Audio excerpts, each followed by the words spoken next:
Futures and options on futures trading involve substantial risk and is not a suitable investment for all types of investors. Past results are not necessarily indicative of future results. When I use the word I in this video, it refers to what I teach in my charting course or what I author in my twice daily oral and written updates. Prices shown on charts and quote boards are in real time and take into account all known activity up to this point in time.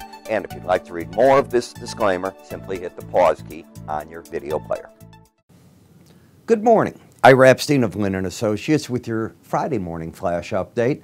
And this is for Friday, as I just said, August 24th, 2018, about 9:11 a.m. Central Daylight Time. A lot going on today. I mean, a lot going on. Obviously, Jackson Hole's on everyone's mind. And as I'm recording, Mr. Powell is speaking. I'm talking our Fed chair. And the highlights of it have already come out of the speech. There's no clear indication that inflation in the U.S. is accelerating above the 2% target. That's dovish.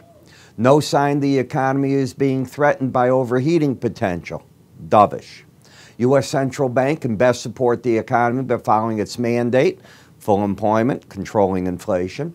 Remains confident the central bank can do whatever it takes if inflation were to spike or a crisis were to threaten the economy. I guess a crisis could be considered the trade wars that we're in. The monthly prelim durable goods headline came in down 1.7%. They expected it down only a half a point, so that's a lot worse than thought. Durable goods ex transportation up 0.2. Prior month was up 0.4. Ex-defense down 1%. Prior month was up 1.5%. And they revised the June durable goods to by a tenth down to 0.7% gain. Reuters, surprise announcement here from China. China's UNIPEC will resume U.S. crude oil purchases in October. Whoa. So what they're finding is they don't want to hurt their own economy and/or maybe the meeting that took place these past 2 days did produce a little bit of something. I'm also hearing that they're easing up ownership of bank shares and banks, so we'll see what that means. But pressure's coming on them from all corners. We'll see how this goes. I don't expect any quick resolution, and no, I'd be surprised if before the midterm anything with China takes place in terms of trade, but I do look for something between the U.S. and Mexico, which then could involve Canada. We'll see. I'm not saying anything yet about Europe because I'm not reading much about it. Australian Prime Minister Malcolm Turnbull, he's no more. He's out. Scott Morrison's the new premier. He's a surprise. I think he was the treasurer. So that it's not as though his parties don't know him. They know him well, but it was a surprise. You were down 100 points yesterday in the Aussie dollar. You're up 65 this morning. And U.S.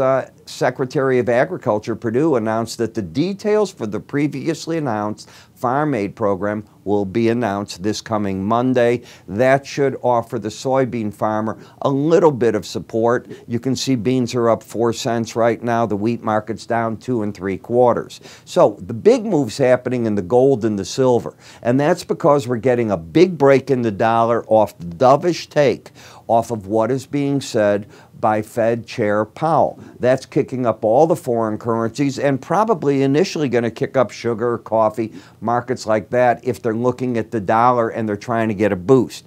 Also remember the thin trading at this time of year. I'd like to talk for a minute about my charting course. Remember, I have a course that teaches you all the indicators we talk about in the afternoon updates and more, like window envelopes and some of the other trade ideas. I really teach a lot about slow stochastics in that too, and Bollinger Bands. I think you'll find it very fascinating when you look at it. The course includes the charting software, my market research, and 6 hours of videos. The whole thing's $129. So I think you'll find that the software itself is worth about $60 to $70 a month. Certainly I charge $60 a month for my research, so that alone gives you what the course is worth. So how do you get access to it? Simple. Go to our website, www.iraepstein.com. you will see under it the word education. Take a look at the facts on that. We have a facts page and explains how it all works, some short videos to explain what you get. You can click up here to get there as well. That'll take you to our website. Remember, go under the word education at that point. I'm Ira Epstein. You have a good day, and I will see you all come this afternoon as I really get to review what the Fed said, the final parts, how the market takes it, and where we go from there. Have a good day.